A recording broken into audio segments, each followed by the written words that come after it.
El siguiente programa es clasificación F, formativo, educativo, cultural, categoría A, apto para todo público. Aprovecha este día que comienza. No estás solo en la vida. Encontremos juntos la luz, recobrando nuestra dignidad. Hoy tenemos Valor para Cambiar, un espacio de crecimiento personal en Radio Católica Nacional. Bienvenidos.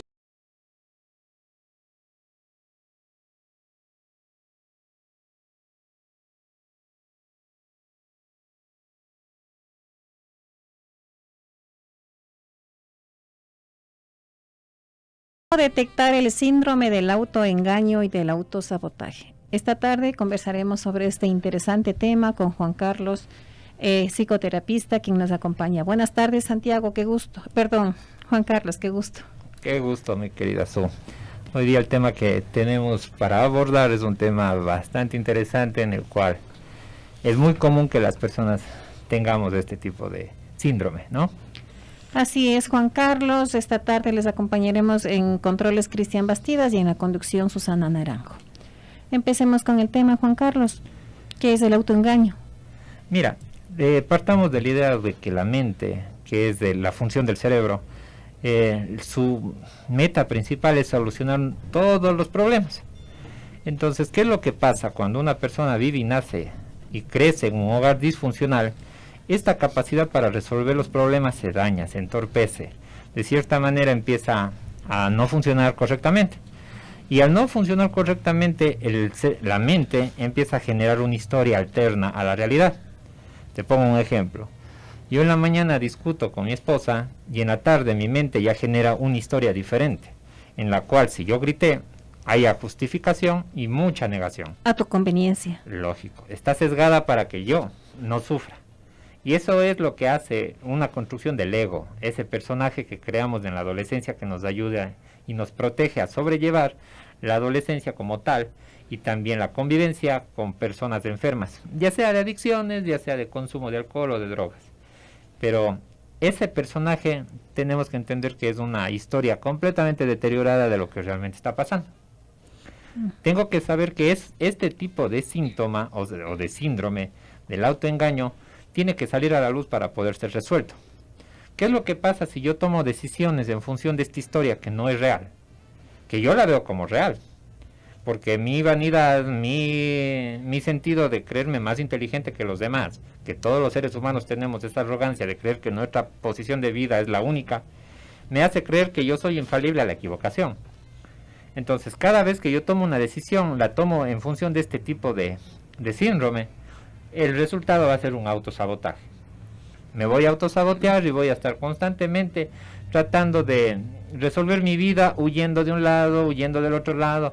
Tengo un buen trabajo, pero mi historia que me empiezo a contar en la mente es que no, que yo merezco un trabajo mejor, que yo estoy perdiendo el tiempo aquí, tengo mayores posibilidades en otra empresa, y en vez de capacitarme, tomo la decisión en función de una historia enferma.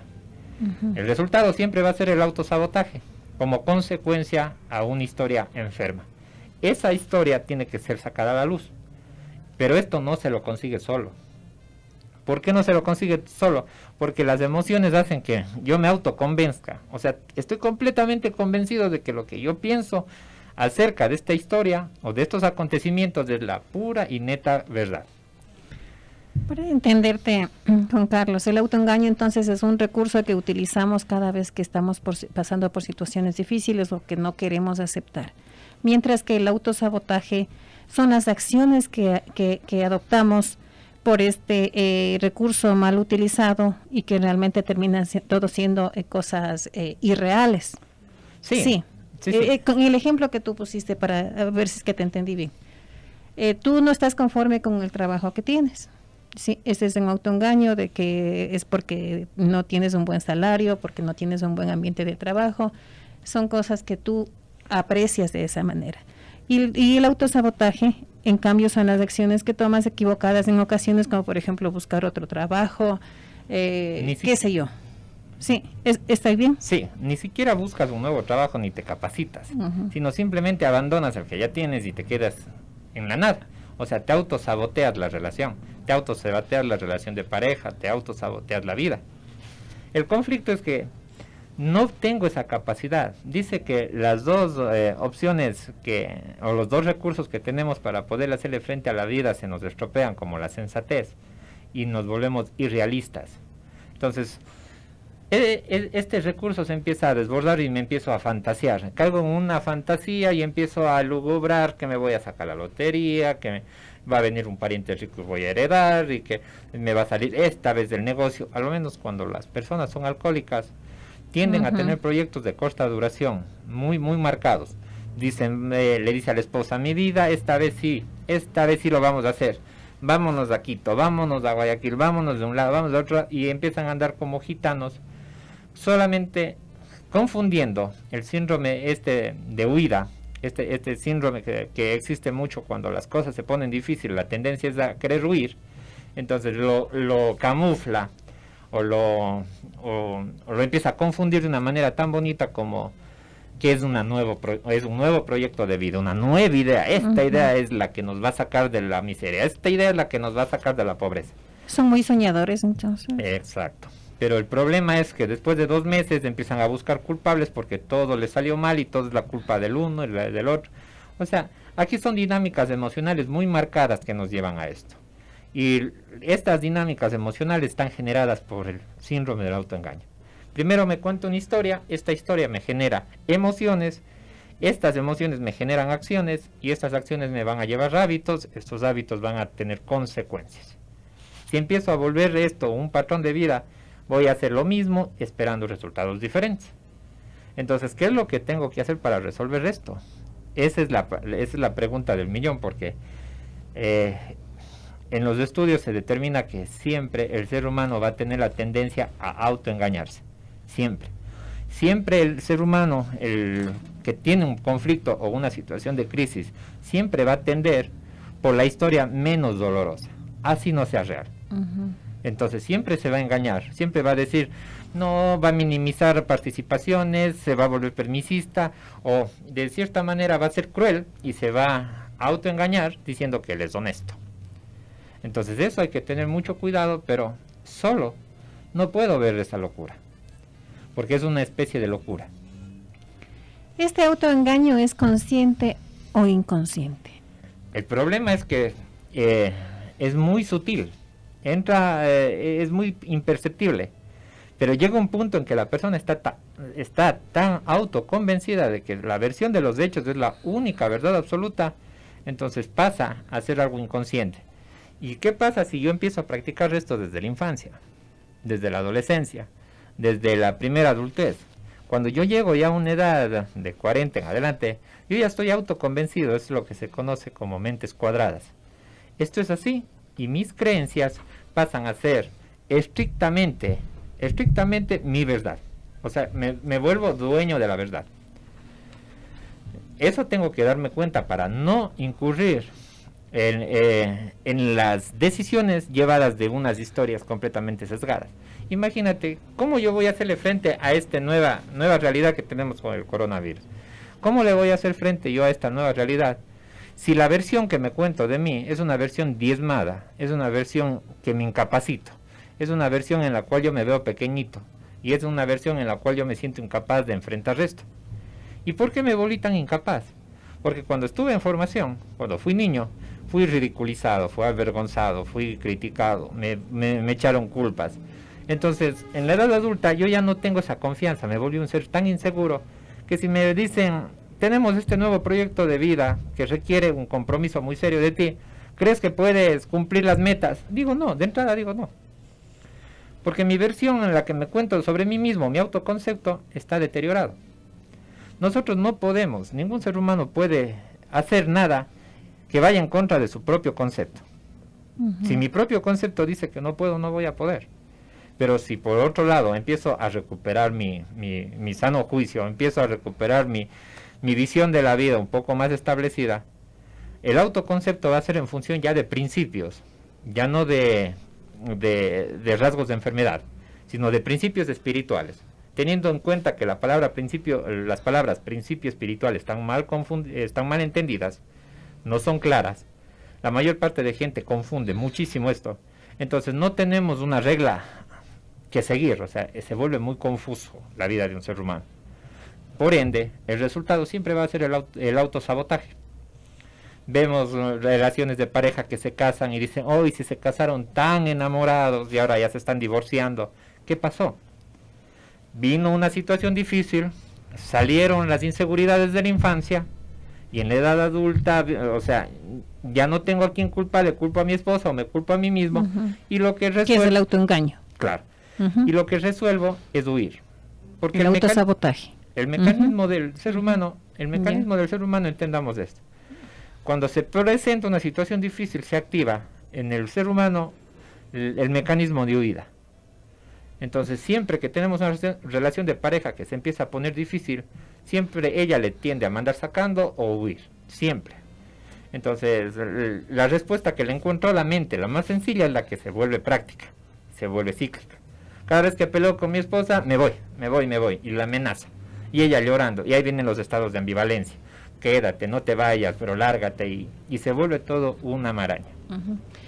El autoengaño viene como producto de situaciones que no son agradables para uno, ¿verdad? Y que uno tiende a disfrazarles o de autoengañarse, como viene mismo la palabra. En situaciones, por ejemplo, que impliquen peligro también. Lógicamente, pero aquí hay que diferenciar el instinto de la emoción, ¿no?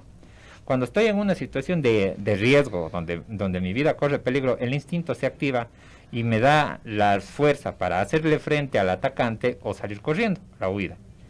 El problema del autoengaño es que en una situación donde no hay riesgo inminente, mi mente produce una situación de riesgo, de amenaza, y en vez de darme un sitio a la aventura, al descubrir, al explorar, entro en una situación de amenaza. Y empiezo a ver enemigos donde podía proyectar amigos. Le veo a mi compañero de trabajo y siento que él me va a quitar el puesto o el próximo ascenso le van a dar a él. Y empiezo a atacarle, a sabotear el trabajo. Entonces no voy a tener paz en mí porque voy a andar siempre contando mi historia. Entonces los programas de recuperación dicen que esa historia está enferma. Que solamente un poder superior podría devolvernos el sano juicio. Entonces, esa frase tan famosa y tan poderosa, muchas veces también esa frase de recuperación se malentiende. Entonces, tengo que ver cómo recupero el sano juicio, porque tengo que conectar con la verdad, o sea, tengo que saber, tengo que llegar a la verdad, no a mi interpretación de los acontecimientos. ¿De qué manera incide el autoestima de la persona para hacer tener más tendencia, digamos, a autoengañarnos? Mira, si una persona se forma en un hogar donde donde no existe el acompañamiento, para que se establezca la autoestima debe haber compañía, amor incondicional, porque el niño se tiene que sentir acompañado porque se siente importante. El amor incondicional es cuando separo lo que él hace de lo que él es en mi vida. Entonces lo que él hace se puede equivocar, puede romper un florero, puede romper algo, pero lo que él es más importante que lo que él hace. Entonces el ser humano va a hacer ¿qué? Va a sentirse seguro. Con una autoestima así de segura es más difícil autoengañarse, o el autoengaño es mínimo. Pero todos tenemos un nivel de autoengaño. Por eso no sé si has escuchado que dice que todas las mentes son un mundo. Yo diría que todas las mentes son un universo. Porque tenemos tantas formas de leer la misma historia. Nos vamos 15 personas al cine y venimos con 15 historias viendo la misma película. Porque la interpretamos en función de nuestras emociones. Y si yo soy muy emocional, voy a cogerle la parte más emocional. Y si soy más fuerte o más resistente o tengo un umbral de dolor más alto, me va a parecer aburrida. Entonces, ¿por qué? No es por la película, es por la interpretación que le estoy dando a los acontecimientos. Mi mente forma una historia, una película. Y si esa película no soy consciente de que está enferma, mis actos van a ir de acorde a la historia que me estoy contando. Ese es el autoengaño y el autosabotaje. Por eso, si yo tengo una situación difícil con mi pareja, o con mi hija, o con mi hermana, o con mi hermano, o con mi socio, y yo le echo la culpa a él, automáticamente, por emoción, esa historia está completamente deteriorada. Así la evidencia sea aplastante y diga, sí, él tiene la culpa, no es real todo. El principio es más profundo. El principio espiritual es lo que resuelve el problema. Entonces tenemos que tener más en claro de que si soy consciente de que tengo esta historia enferma y que solamente Dios me podría devolver sano juicio, tengo que saber que cada vez que yo tenga la tendencia a culpar a alguien, o que cada vez que yo tenga la tendencia a sentirme pequeñito y pobrecito, víctima, tengo que saber que esa historia no es verdad. Eso es el 50% del trabajo para la reinvención o la restauración de la imagen que tengo de mí. Porque como te digo, si yo tengo la imagen de ser un empresario, voy a actuar como en función de un empresario. Si tengo la imagen de ser un jugador de fútbol, así no tenga mucho talento, me voy a convertir en un jugador de fútbol. Pero si yo tengo de mí la imagen de que soy un fracaso, ni siquiera un fracasado, sino un completo fracaso que no sirve para nada, voy a actuar en función de esa idea. Y todo esto, como te digo, son solamente evaluaciones que tenemos de los acontecimientos, pero no dictan una verdad. Hay que ir más profundo, hay que ir al origen del problema. ¿Dónde se originó esa confusión? ¿Por qué me creo que no puedo? ¿Por qué esa historia se me marcó tan dentro de mí? Eso se lo hace haciendo listas y generándose, más que todo, preguntas. Tengo que plantearme preguntas muy profundas sobre mí mismo. Por ejemplo, una de esas preguntas que resuelve mucho este problema es que cada vez que yo tengo un problema y tenga la tendencia de decir, pero la culpa es de mi esposa, me planteo una pregunta, ¿y si el problema no fuera ella y el problema fuera yo? ¿Cuál sería la visión que debería tener? Entonces ahí me para en seco, me frena, por lo menos ya no le voy a estar molestando a mi esposa, ni le voy a estar recriminando, ni le voy a estar martirizando, sino ya me voy a empezar a ser responsable y ahí puedo poner límites a mi vida. Con un autoconocimiento. De ahí parte todo. Por ejemplo, si yo quiero poner un límite a un hijo, primero tengo que poner límites a mi miedo. Porque yo quiero ponerle límites y confundo la palabra límites con control. Lo que quiero no es ponerle un límite a mi hijo, lo que quiero es controlarle. Que él no haga lo que yo considero que está bien, que no haga lo que yo considero que está mal. Pero si me dicen que mi juicio está erróneo, está enfermo, necesito algo que meta valor y que meta orden en mi vida. Y ahí es cuando viene la parte divina, Dios. Estamos conversando con Juan Carlos Vallejo sobre este interesante tema, cómo detectar el síndrome de autoengaño y del autosabotaje. Juan Carlos, ¿el autoengaño es un mecanismo de protección tal vez para uno mismo?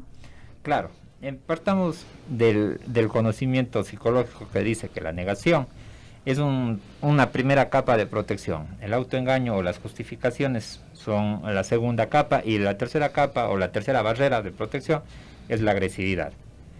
Entonces todos estos mecanismos, ya digo, por la formación en la infancia de un ser humano, cuando no es criado en valores, no es criado en principios, esta persona empieza a confundir los principios. Por ejemplo, esta sociedad castiga mucho a la persona honesta. Cuando una persona devuelve un celular que se encuentra catalogado, yo conozco, una vez yo hice eso, devolví un teléfono y me dijeron, pucha, pero qué tonto que eres. Pero el ser bandido, el ser deshonesto con los negocios es catalogado como ser muy inteligente. La Biblia dice que cuidado, llames bueno a lo malo y malo a lo bueno. Entonces tengo que saber por qué mi mente generó ese autoengaño tan profundo. ¿Por qué me cuento esa historia tan profunda? Y lo peor es tan irrealista, ¿no? ¿Por qué hago eso? Porque mi manejo de la culpa está deteriorado. La culpa, verás, la culpa Dios crea para que el ser humano sepa que sus acciones o falta de estas impactan la vida de otras personas. Pero el problema es que cuando la culpa se desborda y se vuelve un mecanismo de control en las casas disfuncionales y empezamos a controlar a los hijos por culpa, esta persona no quiere equivocarse por miedo a experimentar culpa. Entonces, como somos rechazados por hacer algo malo y sentimos esa culpa producto del rechazo de nuestros padres, el síndrome del abandono se empieza a marcar. Entonces el individuo rechaza por completo el sentido de equivocarse. Y dicen que el peldaño para poder llegar al éxito es el fracaso, la equivocación. Pero aquí es donde se confunde la mente humana. Asocia equivocarse con culpa, con daño. Hay muchas mujeres que se equivocan en la crianza de los hijos y se sienten culpables y dicen, pero fue por mi culpa que él se volvió adicto. Para que exista eso, ella debe de haberse sentado y planificarle en su cabecita destruirle la vida al hijo. Eso es lo que se conoce como daño circunstancial. No hay voluntad de dañar.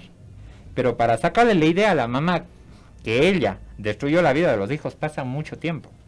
La psicología actual demora de 8 a 12 años para que la persona rompa la negación y acepte que existe un problema real. Y en muchos de los casos, sin ayuda de la psicología o de los programas de recuperación de 12 pasos, la literatura dice, llegará al triste final lo mejor que pueda, le va a acompañar hasta la muerte.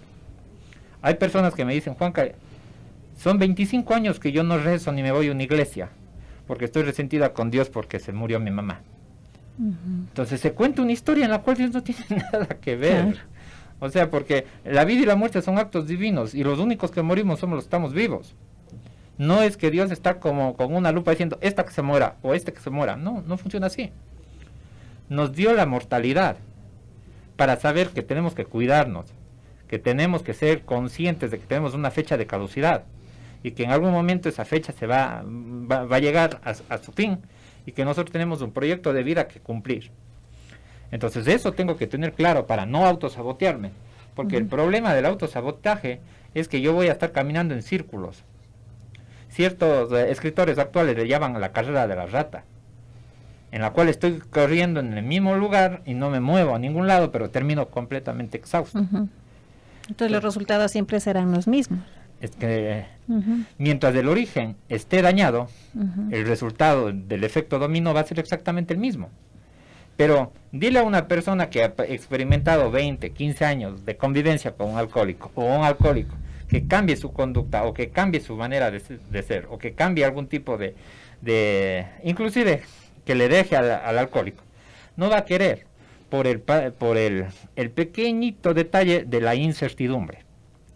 Ella en el concepto enfermo sabe a qué horas viene, si es que viene borracho, sabe cómo lidiar con él, sabe inclusive cómo se coge los vueltos, pero cuando quiere romper esa idea, es dificilísimo porque le da pavor la incertidumbre. Porque la historia que se cuenta ya no es una historia que se ha venido contando constantemente y ha venido repitiendo constantemente. Todos los fines de semana, lunes a viernes trabaja, sábado, viernes y sábado toma, domingo chuchaqui, a curar el chuchaqui, y esa es una historia cíclica que ella ya sabe. Hasta cierto punto se podría decir que es una situación de confort, de costumbre, que no implica cambios. Es que necesariamente se necesita el estado de confort, ¿no? Muchos escritores también llaman la madriguera, donde estoy calientito, estoy cómodo, aunque no me guste. Pero la incertidumbre es el término que no nos gusta hacerle frente. Por eso nosotros nos condicionan o nos preparan para que seamos empleados y no empresarios. Y a una mujer le preparan para que busque un esposo que le cuide a ella. No busca una relación de pareja por armonía y por comunicación, sino simplemente alguien que se haga cargo. Y eso hace unos años atrás era más marcado, ahora es menos. Ahora hay una apertura un poco más amplia por la información. Tenemos una fuente informativa con el internet muy amplia. El conocimiento está al alcance. Y como el conocimiento es inherente, sino cómo yo lo uso es lo que determina si estoy bien o mal, tengo que darme cuenta de que si busco el internet para crecer, en buena hora. Pero la mayor parte de gente lo hacemos para entretenernos o para distraer el dolor o la locura. Volviendo a este tema de la culpa, de lo que en ocasiones pensamos, pues que por mi culpa se dio tal situación, por mi culpa esta persona no está bien. Para que exista realmente la culpa, debe existir una intención malintencionada, digamos, ¿sí? Una mala intención. Claro, para que exista la culpa debe existir daño primero. Entonces, para que a propósito, digamos. Claro, y cuando existe daño, el componente del daño es conciencia y voluntad. O sea, si es que yo planifico hacerte daño de una forma deliberada, puedo ser culpable. Pero como en un hogar disfuncional nos forman para sentir culpable porque el mecanismo de control favorito de la mamá es la culpa. Por ejemplo, yo me acuerdo que mi mamá solo con una mirada ya me hacía sentir culpable y me sentaba nomás calladito. Es muy efectivo. El niño no tiene ninguna barrera psicológica que le protege de la culpa. simple y llanamente empieza a ir creciendo y va adosando la culpa a sus acciones. Y se siente culpable de cosas que no están en el rango de acción de él. Hay personas que se sienten culpables porque les va bien en la vida. Porque a los demás les va mal. Exacto. Y en una parte leí en un libro de Wendayer, dice que nadie puede estar lo suficientemente enfermo como para dar salud a los demás. O sea, no puedo ponerme del lado enfermo para dar salud a los demás, no puedo sentirme culpable y resolver el problema desde la culpa. Tengo que incorporar principios. Los principios son mandatos, y cuando son mandatos divinos y los aplico, veo que mi vida tiene orden. Pero es tan fuerte el condicionamiento de la familia, de la formación, ese componente formativo psicológico es tan fuerte que si a una mujer que nace y crece en un hogar alcohólico se le presentan oportunidades de parejas o de novios posibles que no sean alcohólicos, en la mente de ella le aburren. Ella está acostumbrada a los golpes de adrenalina, que ven el papá borracho y entra en ese susto. Entonces va a buscar un novio completamente con las mismas cualidades. O se va a ir por el otro lado y se va a bloquear, se va a cerrar a cualquier relación y se va a volver una mujer aislada. Buscará los mismos patrones con los que creció, ¿no? Sí, ¿por qué? Porque es lo común, es lo conocido. Entonces, ¿qué es lo que voy a hacer? Voy a vivir siempre autoengañándome con historias completamente deterioradas. Voy a vivir tomando decisiones en historias completamente deterioradas que me van a llevar al autosabotaje. Y cuando ya llego al autosabotaje, voy de nuevo a experimentar culpa por haber estropeado las oportunidades que tan favorablemente las tenía en mi vida. Entonces, hoy por hoy tengo que darme cuenta que el primer paso para resolver este tipo de autoengaño es tener conciencia de que tengo este problema. Pero es como decir a una persona que está loca, que reconozca que está loca. Es muy complicado. ¿Cómo reparar el autoengaño? ¿Cómo se resuelve el autoengaño? Partamos de la idea de que el autoengaño, como es imperceptible, muchas de las veces no nos damos cuenta que tenemos. Pero cuando el autoengaño puede ser reparado, es cuando yo empiezo a plantearme preguntas. Nosotros tenemos un sistema que está en la parte frontal que se llama el sistema reticular ascendente, que es el que me ayuda a encontrar las respuestas a las preguntas. Entonces, si yo le digo a mí, me planteo una pregunta y digo, ¿será que esto puedo? O después hago una sentencia y digo, esto es imposible. Esa respuesta, esa afirmación es una respuesta a un proyecto. Entonces, mi mente ya no va a buscar nuevas respuestas. El éxito de aquí, se puede resolver el autoengaño desde preguntas. Pero la calidad de la pregunta es lo que determina todo. A ver, un ejemplo. Por ejemplo, si yo tengo un problema con alguien, yo ya no puedo decir, ¿por qué Dios me castiga? ¿Por qué esto me va mal? Debo de tener un imán para los problemas, sino tengo que plantearme preguntas de mayor profundidad hacia mí. ¿Qué tengo que aprender en función de esta equivocación? Ya asumo que tengo una equivocación. Acepto que tengo la equivocación y busco la forma de reparar la equivocación. Pero mientras yo lea esta historia de una forma errada y me crea que esa forma en la que yo leo la historia es la correcta, no me voy a plantear esas preguntas. Por eso esta resolución o esta forma de reparar el autoengaño es desde las preguntas. Tengo que hacerme preguntas del tipo reflexivas, de esas que me ayuden a reflexionar. Esas preguntas que no tienen una respuesta rápida. Si tienen una respuesta rápida, no es la pregunta indicada, que despierta. Las preguntas que me llevan al despertar espiritual o a crecer espiritualmente son esas de que requieren mucha información, que requieren abrir nuevos libros, golpear nuevas puertas, golpearte nuevamente contra el planeta, equivocarte. Pero si yo ya aprendo que la equivocación es parte de la vida, ya no me castigo cada vez que me equivoco. Cada vez que me equivoco, evalúo y aprendo. Entonces es un concepto completamente diferente y puedo llegar a un despertar espiritual y puedo llegar a ayudar a otras personas como un reflejo de mi propia participación. O sea, no es muy fácil ayudar a las personas desde las palabras. Claro. Pero cuando las palabras van acompañadas de acción, ahí tiene mayor profundidad. Entonces, las máscaras que vamos desarrollando en el autoengaño hace que nosotros nos volvamos personas diferentes en la calle y en la casa, en el trabajo y con los amigos. Somos diferentes, somos máscaras. Entonces, si yo considero en el trabajo que alguien es inferior a mí, le voy a tratar mal. Agresión a inferior es una muestra de la autoestima enferma. Y si considero que tengo que hablar con mi jefe o con alguien superior, me pongo otra máscara de pobrecito y hasta cambio el tono de voz a ponerme de víctima y digo, ¿será que puede? Pero cuando llego a la casa, ahí soy otra persona. Entonces todo depende de las historias que me empiezo a contar. Así es. ¿Cuáles son las características del autosabotaje? Del autosabotaje como tal, no concretar o tener proyectos de corta duración. Entonces, no procrastinar. La persona empieza a procrastinar, pero constantemente.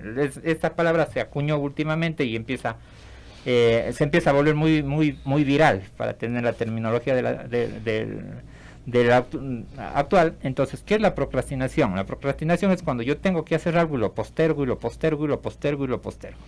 No finalizo tampoco las cosas. No concreto. Entonces, eso me estoy autosaboteando, porque muchas veces yo tengo que irme al médico y empiezo a hacer cosas que me requieren confusión. Por ejemplo, tengo las llaves y me tengo que ir a alguna cita importante y inconscientemente no sé dónde las dejo. Y empiezo a darme las vueltas, y como empiezo a entrar en un estado de ansiedad, peor aún voy a poder encontrar las llaves. Eso hace que no llegue a la cita y postergue la recuperación. ¿Pero esa es una acción consciente? Los olvidos. No, el hecho de sabotearte, por ejemplo, esto de ir al médico, de tratarte bien, de quererte, de amarte, ¿es consciente? Desgraciadamente son inconscientes. Dice que el problema del individuo no es lo que no sabe, sino lo que sabe o cree que él sabe, y que termina no siendo cierto. Entonces, esto del autosabotaje y del autoengaño, desgraciadamente está bajo el consciente. No nos damos cuenta que vivimos así. Entonces hay muchas gentes que hay un expositor mexicano que dice que el grave conflicto de su vida es haber vivido mal tantos años pensando que vivía bien. Porque cuando despierta la conciencia y se da cuenta de que ha sido un verdadero caos vivir conmigo, vivir con estas personas que viven mal, ahí es cuando puedo tener esa dicotomía de decir, vaya, era una persona incumplida, era una persona así, asado, cocinado, y hoy me doy cuenta de que pude reinventarme, crecer, resolver mis conflictos, reparar los daños que hice, perdonar los daños que me hicieron, y puedo vivir en paz. Inclusive con las personas que a mi alrededor sigan exactamente igual. Es que ahí volvemos a esto de que nos cuesta cambiar. Sí, porque realmente es un proceso en ocasiones muy duro. Es que verás, las definiciones están tan equivocadas en la cabeza. Por ejemplo, la definición, como toda definición es incompleta, de la palabra aceptación, significa un espacio para dejar que entre lo nuevo. Y la definición de la palabra cambiar significa un espacio para que lo nuevo entre. O sea, es la misma. Pero nosotros, la forma en que vemos la palabra cambiar y la palabra aceptar están contrapuestas. Están como que no funcionan, como que se chocan. Pero solamente cuando yo acepto las cosas como son, estas irremediablemente cambian. Ese es del orden del que estoy haciéndolo mal. Porque si yo quiero cambiar a las personas sin aceptarles, no voy a poder resolver nada. Partamos de la idea de que la única persona que puedo aceptar es a mí. Y cambiar. Y cambiar es a mí. Y por ende, hay un bonito refrán que dice, sé tú el cambio que esperas en los demás. Que no sean tus palabras lo que determinen que las personas hagan o no hagan, sino tus acciones. Entonces, tengo que empezar a vivir ¿en qué? En el ejemplo, porque la sabiduría no radica en el saber. Eso se vuelve un simple conocimiento. La sabiduría radica en la capacidad de lo que sé hacer. Entonces ahí estoy siendo coherente con la vida y con ese cambio que quiero para mi vida. Mira, por eso Alanon, perdón que te interrumpa, por eso Alanon, y tú conoces de Alanon también, Juan Carlos, dice que Alanon no es promoción sino atracción. Ajá. Sí, porque por ejemplo nosotros podemos publicitar a todos los grupos y decir, ve, aquí tenemos la panacea para la recuperación, cuando no tenemos ninguna panacea de recuperación. Esto es por atracción. Y esto, desgraciadamente, es tan cíclico, o sea, tenemos que ser tan perseverantes y estar ahí mismo, y ahí mismo, y ahí mismo, y ahí mismo, hasta encontrar un pequeño indicio de claridad y por ahí empezar el cambio. ¿El perfeccionismo es una forma de autosabotaje? Mira, el perfeccionismo es como más o menos la limpieza. Entonces, el chiste es que con mi perfeccionismo yo no daño a las personas. La mayor parte de perfeccionistas dañan a las personas, a las que están a su alrededor. Y ahí sí puede catalogarse como parte del autosabotaje. Entendamos que el perfeccionismo es una de las 7 características de la neurosis. Y la neurosis como tal es miedo a la vida. Y si tengo miedo a la vida, también tengo miedo a vivir y por ende me voy a contar una historia en la que no me dé miedo ser yo. Una historia que no me da miedo ser yo es culpar a los demás. Mis equivocaciones están tapadas, mis equivocaciones están bajo el olvido y bajo la negación. Pero es más fácil vivir en una historia en la cual los demás son los culpables y yo soy víctima. Esa postura de víctima es una postura del autoengaño muy clásica que no me permite salir de ahí. Es muy fácil decir que por la culpa de papá, de mamá, de mis tíos, de mis primos, de mis hermanos, de mi esposa, de mis hijos, de todo el mundo, yo no puedo lograr el éxito que quiero. Es muy fácil. Hacerse responsable y levantarse una vez más de las que me equivoco, ese es el éxito que requiere. Pero este tipo de problemáticas no se resuelven desde el pasado. El autoengaño solo se va a resolver cuando yo tome conciencia de la problemática. Muchísimas gracias. Esta tarde nos ha acompañado Juan Carlos Vallejo, psicoterapista, con quien hemos hablado este interesantísimo tema, como es cómo detectar el síndrome del autoengaño y del autosabotaje. Si nos puedes ayudar, por favor, Juan Carlos, con algún número telefónico, tal vez tu consultorio, no sé dónde te podemos ubicar. Sí, ya les voy a dar el número celular, es del 0998 33 6305. Nuevamente, el 0998 33 6305. Me pueden llamar para cualquier tipo de consulta para poderles explicar con más detalle lo que es esta problemática. Muchísimas gracias a todos nuestros amigos oyentes, gracias a Cristian Bastidas, Juan Carlos Vallejo por habernos acompañado y hasta el próximo programa.